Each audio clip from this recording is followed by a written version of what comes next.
Hello दोस्तों, तो आज डेट है 17 जनवरी 2022। एक बार फिर से मैं हाजिर हूँ डेली पीआईबी एनालिसिस के साथ। तो जितने भी इंपॉर्टेंट आर्टिकल होंगे वो सारे हम डिस्कस करेंगे।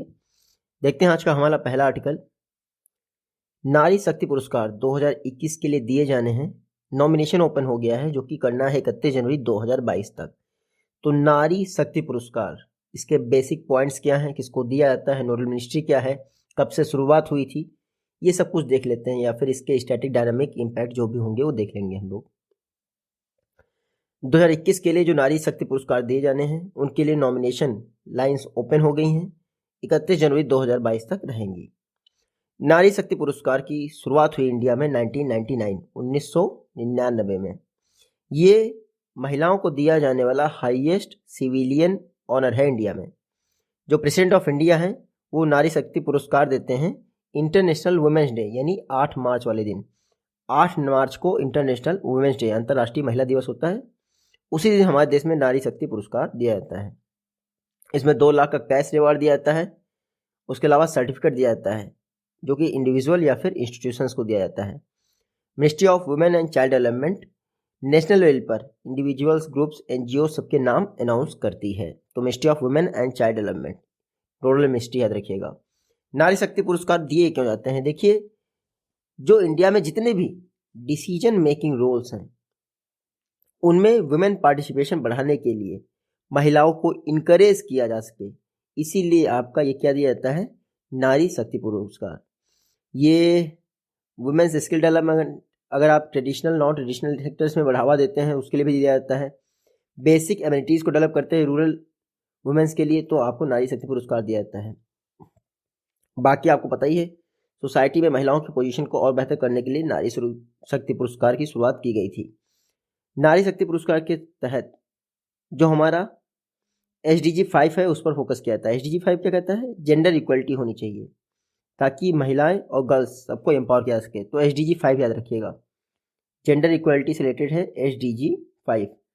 ऐसे ही करके धीरे धीरे हम लोग टॉप 10 जो SDG कभी कभी एग्जाम में पूछ लेते हैं कि ये वाला SDG किससे रिलेटेड है, वो हमें पता चल जाएगा। आज आप पढ़ लीजिएगा आप SDG 5 किससे रिलेटेड है, जेंडर इक्वलिटी से।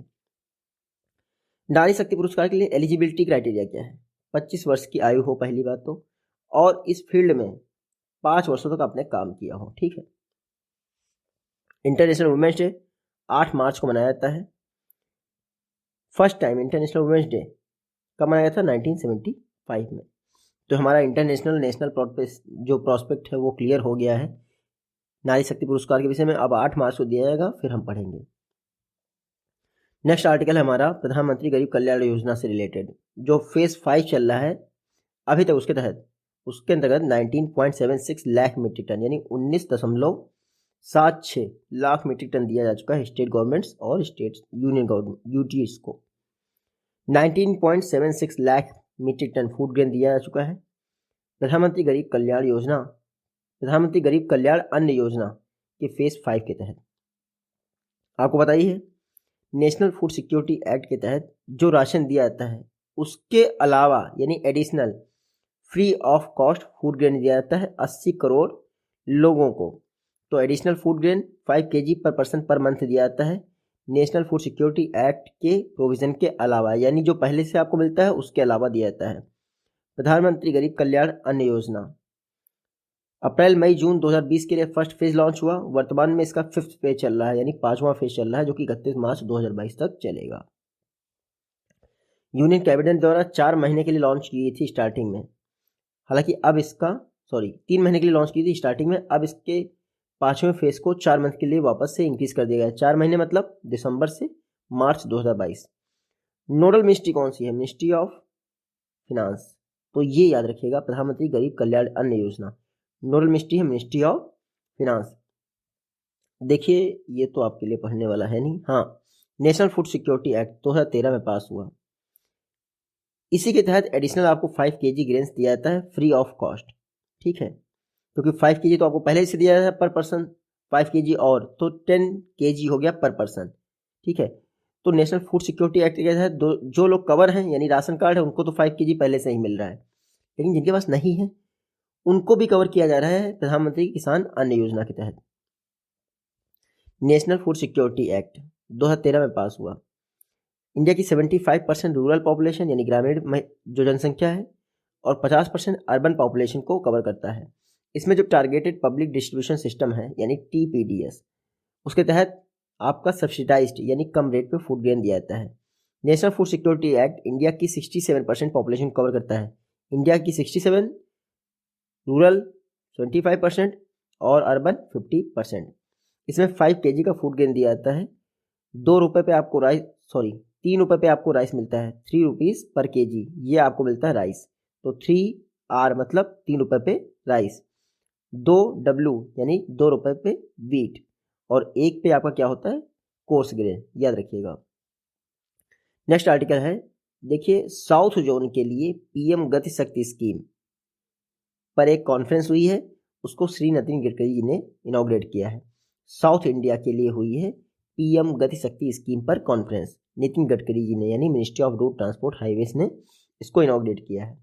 मैं आपको बता दूं, साथ ही इन्होंने ये भी कह दिए हैं कि जितनी भी 8 सीटर कार हैं उसमें 6 एयरबैग्स कंपलसरी होंगे, वो हमने करंट अफेयर्स में पढ़ा है। प्रधानमंत्री गति शक्ति स्कीम साउथ जोन के लिए हाल ही में कॉन्फ्रेंस हुई थी, जिसको इनॉग्रेट किया है नितिन गडकरी जी ने, मिनिस्टर ऑफ रोड ट्रांसपोर्ट और हाईवे हैं। देखिए स्टेट्स का क्रूशियल रोल रहेगा इसमें प्रधानमंत्री गति शक्ति स्कीम को सक्सेस बनाने में। ये एक तरह का मास्टर प्लान है प्रधानमंत्री गति शक्ति स्कीम, जो कि स्टेट लेवल पर इंस्टीट्यूशनल फ्रेमवर्क प्रोवाइड करेगा। जितने भी इंफ्रास्ट्रक्चर प्रोजेक्ट हैं उनकी प्लानिंग, मैनेजमेंट, शेड्यूल सब कुछ स्टेट लेवल पर ही होना है प्रधानमंत्री गति शक्ति स्कीम पर। प्रधानमंत्री गति शक्ति एक नेशनल मास्टर प्लान है, ठीक है। पर्पस क्या है? पर्पस ये है जो डिपार्टमेंटल साइलोज हैं, यानी रेलवे अपना अलग राग अलाप रहा है। मिनिस्ट्री ऑफ रोड ट्रांसपोर्ट कहती है कि हम भैया ब्रिज यहीं बनाएंगे, रेलवे कहता है हम ब्रिज नहीं बनाएंगे, डिफेंस वाले कहते हैं हमारे ऊपर से आपका हाईवे नहीं निकल सकता, हमारी लैंड आप ऑक्यूपाई नहीं कर सकते हैं, ठीक है। तो हर मिनिस्ट्री अपना अपना ढपली अपना अपना राग लेके चल रही है, यानी कि डिपार्टमेंटल साइलोज हैं। जो हमारा प्रधानमंत्री गति शक्ति है, इसका मतलब ये है जो इस तरह के काम अटके हुए हैं भैया, इनको जल्दी से जल्दी क्लियरेंस दो। मैं आपको एक इंसिडेंट बताता हूँ। लखनऊ का जो किसान पथ है वो आर्मी लैंड की वजह से पिछले 20 साल से रुका हुआ था। सोचिए, आर्मी की लैंड थी तो किसान पथ पूरा कंप्लीट हो गया था 99%, यहां तक और यहां तक ये ब्रिज बनना था, और ये ब्रिज था आपके आर्मी लैंड में। तो 22 साल से वो ब्रिज नहीं कंप्लीट हो रहा था। क्यों? डिफेंस मिनिस्ट्री नहीं मान रही थी। और इतने साल से कितनी सरकारें आगे चली गई। जब मोदी गवर्नमेंट आई तब वो क्लियर हुआ है, तब वो ब्रिज बना है, तीन साल पहले मेरे ख्याल से। तो ये होता है डिपार्टमेंटल साइलोज का मतलब। प्रधानमंत्री गति शक्ति स्कीम मल्टी मोडल कनेक्टिविटी अक्टूबर 2021 में लॉन्च की गई। क्या? नेशनल मास्टर प्लान है मल्टी मॉडल कनेक्टिविटी के लिए।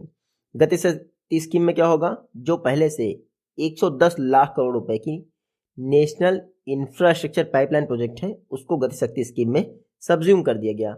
ये नेशनल इंफ्रास्ट्रक्चर पाइपलाइन 2019 में लॉन्च हुई थी। पीएम गति शक्ति स्कीम 2021 अक्टूबर में। वैसे भी जो नेशनल इंफ्रास्ट्रक्चर पाइपलाइन थी 110 लाख करोड़ की, कुछ काम तो हुआ नहीं था, है ना। तो भैया इसी में सब्ज्यूम कर दिया। पर्पस क्या है? मल्टी मॉडल कनेक्टिविटी को इंप्रूव करना, यानी इंफ्रास्ट्रक्चर प्रोजेक्ट को जल्दी से जल्दी प्लानिंग और इम्प्लीमेंटेशन करना, ठीक है। पीएम गति शक्ति स्कीम के तहत 11 इंडस्ट्रियल कॉरिडोर बनने हैं। उसके अलावा 2 नए डिफेंस कॉरिडोर बनने हैं। ये डिफेंस कॉरिडोर आप बहुत समय से सुन रहे होंगे, 2014-15 से। तमिलनाडु में एक बनना है, उत्तर प्रदेश में एक बनना है। तो ये पीएम गति शक्ति स्कीम में ला दिए गए हैं। साथ ही साथ जो 4G कनेक्टिविटी है वो गाँवों तक ले जानी है। 17,000 करोड़ की पाइपलाइन नेटवर्क बनना है, ठीक है। तो ये है आपका पीएम गति शक्ति स्कीम। बाकी आप देख लीजिए 2024-25 तक पीएम गति शक्ति स्कीम से क्या होगा? जो नेशनल हाईवेज हैं इनकी लेंथ लगभग 2 लाख किलोमीटर हो जाएगी। जो कॉस्ट है इंडिया में लॉजिस्टिक की वो आती है 13 से 14% ऑफ जीडीपी। जो हमारा इंडिया का ग्रॉस डोमेस्टिक प्रोडक्ट है उसका कॉस्ट लगभग 13 से 14% से आता है आपका लॉजिस्टिक पे। ये हाई कॉस्ट होगी ना, लॉजिस्टिक पे कॉस्ट कम होनी चाहिए, जबकि पूरे विश्व में बहुत कम है लॉजिस्टिक कॉस्ट। इंडिया में टारगेट है 10% से नीचे लाना लॉजिस्टिक कॉस्ट को, ताकि जो चीज़ें हैं वो बेहतर हो सकें। 2018 में जो वर्ल्ड बैंक ने लॉजिस्टिक परफॉर्मेंस इंडेक्स जारी किया था उसमें इंडिया की रैंक थी 44। कितनी थी? 44। ये जरूर याद रखिएगा। Logistic performance index world bank द्वारा जारी किया गया। नेक्स्ट आर्टिकल देख, नेशनल इनोवेशन वीक मनाया जा रहा है 12 से 16 जनवरी के बीच में। पर्पस क्या है? इनोवेशन को प्रमोट करना। श्री सुभाष सरकार जी ने कहा है, जो कि इस समय मिनिस्टर ऑफ एजुकेशन है, आपको पता ही होगा। Ministry of education, all India council for technical education, department of promotion for industry and internal trade, इसने क्या है, नेशनल इनोवेशन वीक मनाया है 10 से 16 जनवरी के बीच में, आज़ादी का अमृत महोत्सव के पार्ट के तौर पर। जो सुभाष सरकार जी, उनका कहना है, हमारे एजुकेशन मिनिस्टर हैं, कि अगर इंडिया को आत्मनिर्भर बनाना है सही मायने में, तो हमें इंडिया 2.0 एक्टिवेट करना पड़ेगा। इंडिया 2.0 क्या है? Out of box thinking. और इसके लिए न्यू एजुकेशन पॉलिसी लॉन्च की गई है इंडिया में, जो कि हमारे क्रिटिकल थिंकिंग, एंटरप्रेन्योरशिप को, इनोवेशन को बढ़ावा देती है। देखिए, गवर्नमेंट का टारगेट है 2024-25 तक $5 ट्रिलियन की इकोनॉमी बन जाना, यानी 31 मार्च 2025 तक $5 ट्रिलियन की इकोनॉमी बनना है। देखते हैं होता है कि नहीं होता है। नेशनल एजुकेशन पॉलिसी इस बात पर टारगेट करती है, और जो नेशनल एजुकेशन पॉलिसी 2020 है, वो प्री स्कूल लेवल से कॉलेज लेवल तक बच्चे की एजुकेशन पर ध्यान देती है। नेशनल एजुकेशन पॉलिसी का टारगेट क्या है? इंडिया को global knowledge super power banana. Ministry of human resource का नाम बदलकर इस परिप्रेक्ष्य में मिनिस्ट्री ऑफ एजुकेशन कर दिया गया। ये तीसरी नेशनल एजुकेशन पॉलिसी है। इससे पहले 2 आ चुकी हैं, एक 68 में आई, एक 86 में आई, यानी 6-8 को इधर उधर कर दो, आपकी एजुकेशन पॉलिसी आ जाएंगी। जो हमारी न्यू एजुकेशन पॉलिसी या नेशनल एजुकेशन पॉलिसी 2020 है, इसका टारगेट क्या है? 100% ग्रॉस इनरोलमेंट रेशियो, किसमें? सेकेंडरी लेवल के स्कूल में 2030 तक अचीव करना है। साथ ही साथ जो 2 करोड़ स्टूडेंट जिन्होंने स्कूल को छोड़ दिया है, उनको वापस स्कूल में लेके आना है। तो सीनियर सेकेंडरी लेवल पर 100% ग्रॉस इनरोलमेंट रेशियो GER 2030 तक अचीव करना है। वर्तमान में 10+2 सिस्टम है, इसको 5+3+3+4 के रूप में डिवाइड करना है। तो नाबार्ड ग्रेड ए में आपको पता ही, पूछ लिया था ये। वैसे हम लोगों ने 50 बार पढ़ चुका था, तो कोई दिक्कत है नहीं। मतलब जो एज होगी वो 3 to 8, 8 to 11, 11 to 14 और 14 to 18 होगी। इंडिया के जो संविधान है इंडिया का, उसमें कॉन्स्टिट्यूशनल प्रोविजन क्या है? जो पार्ट 4 है, यानी DPSP का, उसमें आर्टिकल 14 और आर्टिकल 39 में बात की गई है कि स्टेट जो है फंड करेगा ताकि एक्सेसिबल एजुकेशन प्रोवाइड की जा सके। इक्विटेबल मतलब समान रूप से, एक्सेसिबल मतलब आसानी से। बाद में 1976 में क्या हुआ? 42nd अमेंडमेंट आया, जिसने एजुकेशन को कॉन्करेंट लिस्ट में ट्रांसफर कर दिया, ताकि सेंट्रल गवर्नमेंट भी इसके लिए कुछ कर सके। पहले ये स्टेट लिस्ट का सब्जेक्ट था, आपको पता ही है। जो 7th शेड्यूल है इंडियन कॉन्स्टिट्यूशन की, उसमें स्टेट लिस्ट, सेंट्रल लिस्ट और कॉन्करेंट लिस्ट है, आपको पता है। फिर है हमारा 10 बिट्स कैपेसिटी के लिए 130 गीगावाट जो बैटरी सेल प्रोड्यूस करनी है, उसके लिए प्रोडक्शन लिंक इंसेंटिव स्कीम के तहत कुछ मिला है। देख लेते हैं क्या है। देखिए, advance chemistry cell battery storage facility India में रन की जानी है। इसके लिए नेशनल प्रोग्राम रन किया जा चुका है। तो ये national program production link incentive के तहत रन किया जा रहा है। जो PLI स्कीम है, national program on ACC battery storage, इसमें क्या हुआ है, अभी तक एडवांस केमिस्ट्री सेल की 50 गीगावाट तक की मैन्युफैक्चरिंग कैपेसिटी को हम लोग इंक्रीज कर चुके हैं, और इसको इन्हांस करना है ताकि इंडिया की मैन्युफैक्चरिंग कैपेबिलिटी को बेहतर किया जा सके। तो PLI स्कीम के तहत जो ACC है, एडवांस केमिस्ट्री सेल है, इसके लिए 18,100 करोड़ रुपये अनाउंस किया गया है। Production link incentive scheme purpose क्या है?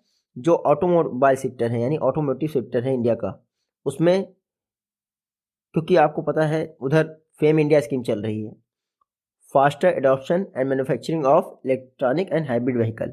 अब FAME India scheme ACC battery के बिना तो नहीं चल पाएगी, इसीलिए गवर्नमेंट ऑफ इंडिया ने 18,100 करोड़ रुपए की जो PLI हेल्प है वो ACC बैटरीज के लिए अनाउंस कर दी as per PLI scheme.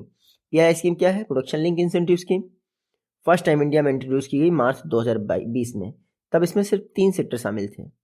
Budgetary support 2 lakh crore का दिया गया, और कहा गया कि अगले 5 वर्षों में 2 लाख करोड़ का सिर्फ बजटरी सपोर्ट जाएगा, जिसकी वजह से $520 बिलियन का प्रोडक्शन होगा इंडिया में 5 वर्षों में। इसमें क्या होगा? 5% ऑफ प्रोडक्शन जो इंसेंटिव दिया जाता है, जैसे आपका प्रोडक्शन इंक्रीज हुआ, जितना इंक्रीज होगा उसका 5% इंसेंटिव दिया जाएगा। और ऐसा करके 520 बिलियन का प्रोडक्शन जो है इंडिया में किया जाएगा। ये जो इंसेंटिव है 4 से 6% के बीच में दिया जाएगा, जो आपकी इंक्रीमेंटल सेल होगी। ठीक है। PLI स्कीम स्टार्टिंग में 3 सेक्टर थे, बाद में 13 हुए और लेटेस्ट ऐड हुआ है सेमीकंडक्टर सेक्टर, यानी 14 सेक्टर हो गए हैं प्रोडक्शन लिंक इंसेंटिव स्कीम में। हमारा लास्ट आर्टिकल है कला कुंभ, आज़ादी का अमृत महोत्सव के तहत ऑर्गेनाइज किया गया है।